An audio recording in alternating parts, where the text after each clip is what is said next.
Falar sobre a barragem de segurança, que é uma barreira artificial feita em cursos de água com o objetivo de reter grandes quantidades de água.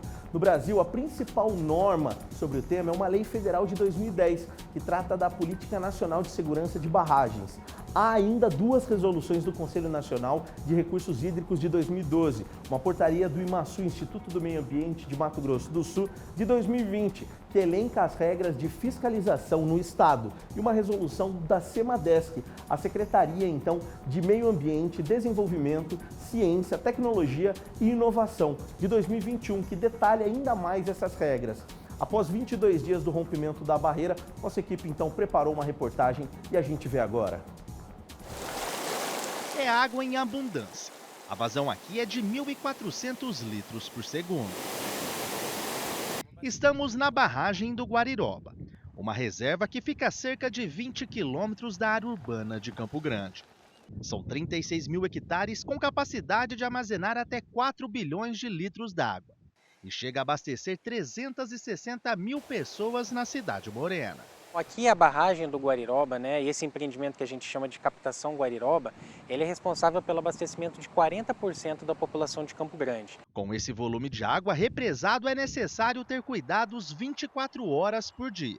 No Guariroba são pelo menos 2 instrumentos que diariamente são verificados: o marco superficial e o medidor de nível d'água. Além disso, os técnicos fazem manutenção e acompanhamento da área para diminuir os riscos de rompimento. Aqui nós temos vários instrumentos para medição que auxiliam a gente a monitorar como é que está a segurança dessa barragem. Um desses instrumentos são vários marcos superficiais que nos permitem, através aí de GPS de precisão, descobrir se está havendo ou não algum deslocamento desses pontos aqui nessa barragem. Outro instrumento que a gente utiliza são medidores de nível d'água, onde basicamente a gente mede o nível de água nessa barragem e isso nos ajuda a entender como é que está essa dinâmica e como é que está a segurança da estabilidade dessa barragem.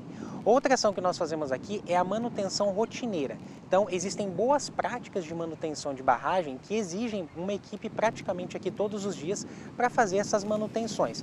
Então, é manter a vegetação, com as gramíneas em todo o território da barragem.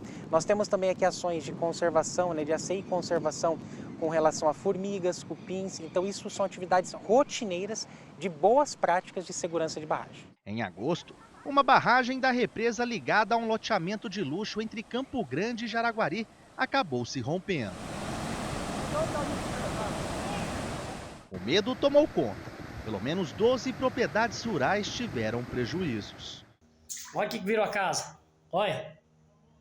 Olha onde a água subiu. 2 metros de altura. Olha o quarto. O que virou? O Instituto de Meio Ambiente de Mato Grosso do Sul explicou que o loteamento de luxo estava sem a documentação necessária e com ações preventivas pendentes. Todas as barragens devem ser cadastradas no Sistema Nacional de Informação sobre Segurança de Barragens. E uma vez cadastradas, elas passam pela classificação quanto ao dano potencial associado, que pode ser a altura da barragem, que é no mínimo 15 metros, ou 3 hectômetros para volume, ou ainda, se ela causar danos e esse DPA se enquadrar em médio ou alto, ela também deve ser classificada, mesmo que ela não tenha essa altura e esse volume. De acordo com o relatório estadual de segurança de barragem, divulgado no ano passado pelo IMASU, o Instituto de Meio Ambiente de Mato Grosso do Sul, aponta que 1.948 barragens estão cadastradas no órgão para fiscalização. Outras 775 estão fora da Política Nacional de Segurança por não apresentarem risco. Não significa que uma barragem hoje que esteja classificada como de pequeno risco, que ela venha depois ser classificada como de alto risco e vice-versa. Às vezes temos também barragens que hoje estão em alto risco que podem passar para um risco menor. Pode ocorrer, por exemplo, futuramente, depois que a barragem foi construída, que uma população ocupe aquela área, uma área jusante, o que elevaria, por exemplo, o risco de pode ocorrer situação sísmica, que pode mudar naquela área, que aí já envolve a parte de geologia. Então tem vários fatores que a equipe do IMASU leva em consideração para poder classificar se a barragem é de elevado risco ou se ela tem um risco menor. Desde 2010, existe uma norma que trata sobre a Política Nacional de Segurança de Barragens. Mesmo as que não estão nesse plano, o empreendedor é responsável pela segurança.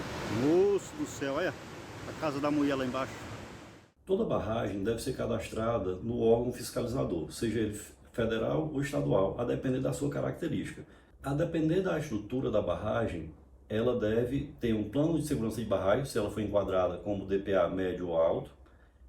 E esse plano de segurança traz todos os critérios de operação e manutenção e tem também o plano de ação de emergência, que é acionado em caso de uma necessidade justamente de uma emergência na barragem. Vale destacar que mesmo as barragens que não são classificadas enquadradas quanto à Política Nacional de Segurança de Barragens, o empreendedor é responsável pela segurança da mesma forma.